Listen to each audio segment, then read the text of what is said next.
पुरु देखन चयहि नाथ लखन पुरु देखन चयहि नाथ लखन पुरु देखन चयहि नाथ लखन पुरु देखन चयहि प्रभु संकोच डर प्रकट न कयहि प्रभु संकोच डर प्रकट न कर प्रभु संकोच डरो प्रकट न कयहि प्रभु संकोच डर प्रकट न करयहि राम लखन नाथ लखन पुरु देखन चयहि नाथ लखन पुरु देखन चयहि। राम जी ने प्रणाम किया, गुरुदेव से कहा, गुरुदेव लक्ष्मण भैया के मन में एक भाव है, ये सकोच बस आपसे डर के कारण, भय के कारण कह नहीं पा रहे, इनको नगर भ्रमण करना है। यदि आपकी अनुमति, आपकी आज्ञा हो तो हम लखनलाल को नगर भ्रमण करा लाएं। अच्छा, राम जी के इस तरह से रहे कि ये बार बार यहाँ आए हैं, इन्होंने जनकपुर पहले भी देखा है। भाई हमसे कोई व्यक्ति कहे हम तो पहली बार आया कि चलो महाराज हम आपको दिल्ली दिखा लाते हैं, तो वही व्यक्ति कहेगा ना जिसने देखा होगा। अब जिसने देखा ही नहीं होगा कैसे कह देगा? गुरुदेव भगवान कहते हैं, राम जाओ और जाकर जनकपुर के जो नगरवासी है उनके नेत्रों को धन्य करो। अच्छा, यहाँ एक सुंदर भाव आता है, राम जी नगरवासियों का दर्शन करने जा रहे हैं, दर्शन देने जा रहे हैं, दोनों ही वहां यहाँ सार्थक होती। क्यों? क्योंकि नगरवासी ये मन में विचार करते हैं कि राघव सरकार पधारे हैं, जनक जी के महल में है, और महल में हर व्यक्ति को जाने की अनुमति नहीं होती। प्रधानमंत्री जी के यहाँ हर व्यक्ति जा सकता है क्या? वहां तो वीआईपी व्यक्ति ही जा सकता है, साधारण व्यक्ति थोड़ी ना जा सकता है। तो राम जी की जो नगरवासियों का मन का भाव है, राम जी ने पढ़ा। राम जी विचार कर सकते हैं कि जो मेरे तक नहीं आ सकता कोई बात नहीं, यदि मन का सच्चा प्रेम है तो भगवान स्वयं चलकर दर्शन देने वहां पहुंच जाते हैं।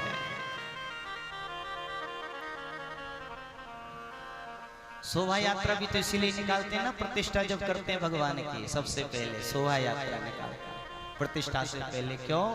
क्योंकि जो लोग नहीं चलकर आ सकते, जो असमर्थ है, कम से कम भगवान का वही वहां दर्शन कर सके। प्रभु श्री राम लक्ष्मण भैया के साथ जो जाते हैं, चलते चलते इधर नगरवासी विचार करते कैसे हमें प्रभु का दर्शन होगा। हमारा तो इतना सामर्थ्य भी नहीं है कि हम जाकर महल में प्रवेश कर सके। इसी बीच में छोटे छोटे बच्चों ने आवाज लगाई कि जिनकी प्रतीक्षा कर रहे थे वो आ गए हैं और इधर ही चलकर आ रहे हैं। और ज्यों कहा नगरवासी धाए धाम काम सब त्यागी, मनहु रंक निधि लूटन लागे।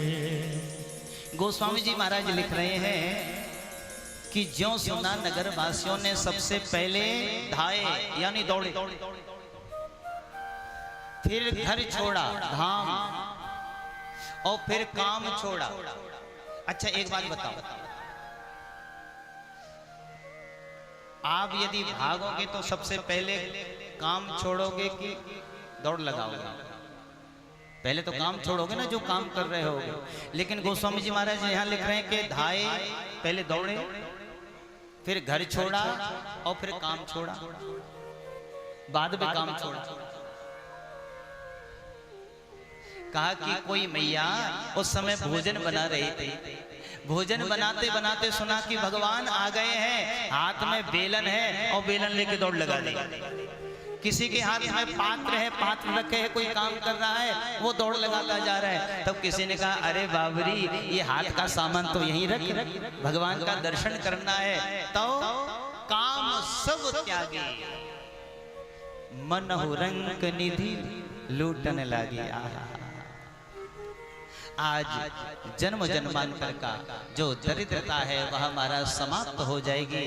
जैसे कोई लोभी व्यक्ति श्रवण करे के वहां धन बट रहा है, दौड़ लगा देता है, ऐसे वह भगवान के भक्त जब भगवान का सुना तो दौड़ लगा दी। और जीवन में ना सबसे बड़ा जो धन है, देखिए ये धन तो समाप्त हो जाएगा महाराज, और ये धन किसी के पास रुका ही नहीं है। कभी अंबानी जी आगे हो जाते हैं, कभी अडानी जी आगे हो जाते हैं, ये ऊपर नीचे चलता रहता है। लेकिन जो राम नाम रूपी धन है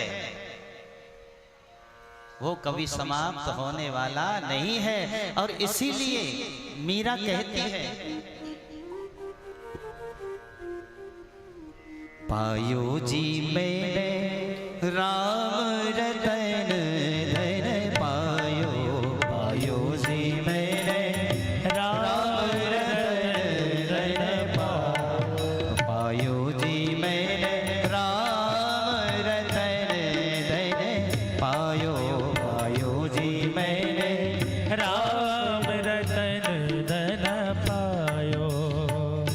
बस तो अमोलक दी मेरे सतगुरु, बस तो अमोलक दी मेरे सतगुरु, बस तो अमोलक दी मेरे सतगुरु, बस तो अमोलक दी मेरे सतगुरु।